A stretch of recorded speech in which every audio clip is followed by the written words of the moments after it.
La technique de greffe FUE au stylet injecteur, plus communément appelée technique DHI ou CHOI, est une méthode qui vous comblera par son résultat naturel et dense. Il vous faudra néanmoins vous armer de patience pour pouvoir l'apprécier. C'est en effet au bout de 12 mois que l'on peut parler de résultats définitifs. Même si, naturellement, les premiers résultats seront visibles bien avant. Connaître les différentes étapes du processus de pousse des greffons vous permettra d'appréhender l'attente avec plus de sérénité. Après l'intervention, les greffons nouvellement implantés ont besoin de temps pour pousser et s'adapter à leur nouvel emplacement. Cette adaptation se fait au travers d'étapes intermédiaires dont le rythme, propre à chacun, suit un processus assez homogène chez tous les patients.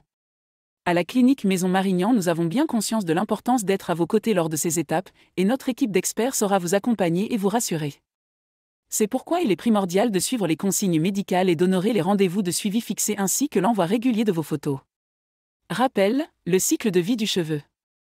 Le cycle de vie du cheveu se divise en 4 phases: la phase anagène, la jeunesse ou période de croissance, durée moyenne 3 à 6 ans, la phase catagène, la vieillesse ou période d'arrêt d'activité, durée moyenne 3 à 6 semaines, et la phase télogène, la mort ou période d'élimination, durée 3 à 4 mois, la phase néogène, la renaissance ou période de réveil, durée 2 à 12 mois.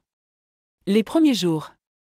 Les premiers jours voire les premières semaines qui suivent la greffe, une partie des greffons peut tomber, c'est un phénomène normal appelé choc loss. Il s'agit d'une réaction liée au traumatisme de l'implantation et ou au stress subi par le corps pendant l'opération, pouvant entraîner une interruption temporaire du cycle de croissance du cheveu.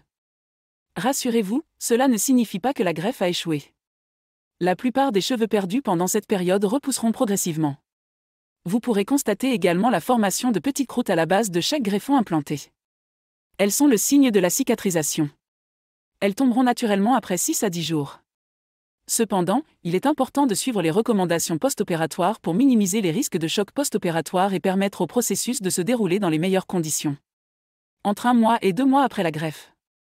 À la fin du premier mois post-greffe, vos cheveux implantés, mais pas leur bulbe, entrent en phase télogène, c'est-à-dire de chute. Cela permet au greffon de s'enraciner correctement et comme vos cheveux issus de la zone donneuse sont tous à des stades différents du cycle de vie, ils vont tomber en décalé pendant plusieurs semaines. Cela peut vous donner le sentiment que c'est encore pire qu'avant la greffe. Ne vous découragez pas, ce phénomène est temporaire et les cheveux tombés vont progressivement repousser pour laisser place à des cheveux définitifs. Entre 3 mois et 4 mois après la greffe. À ce stade, vous allez commencer à constater des signes de repousse. Ces cheveux seront probablement fins et clairs, n'offrant pas encore la densité espérée du fait de leur manque de maturité. Cette phase de repousse est lente et variable d'un patient à l'autre et l'amélioration va se faire de manière progressive, vous le constaterez chaque semaine. À partir de 6 mois après la greffe. Dans la plupart des cas, c'est au 6e mois après l'opération que les changements sont les plus visibles. Les cheveux gagnent en densité mois après mois, ils se renforcent et sont désormais bien ancrés dans votre cuir chevelu. Après le 11e mois, des résultats avec amélioration sensible sont encore à attendre, c'est pourquoi on ne pourra parler de résultats définitifs qu'après 12 mois, voire jusqu'à 18 mois pour certaines zones qui sont plus lentes à pousser. Les nouveaux cheveux vont continuer à pousser tout au long de votre vie et vous pourrez les coiffer, les colorer et les modeler tout à fait normalement. Nous vous recommandons, afin de préserver votre nouveau capital capillaire, d'utiliser des soins ou produits de coiffage bio et de continuer à utiliser votre shampoing à pH neutre s'il vous convient. Quel est le taux de réussite ? Le taux de réussite est supérieur à 95% avec cette technique haut de gamme. Si vous avez besoin de plus d'informations sur votre projet de greffe capillaire, n'hésitez pas à contacter notre équipe qui se fera un plaisir de vous proposer une consultation.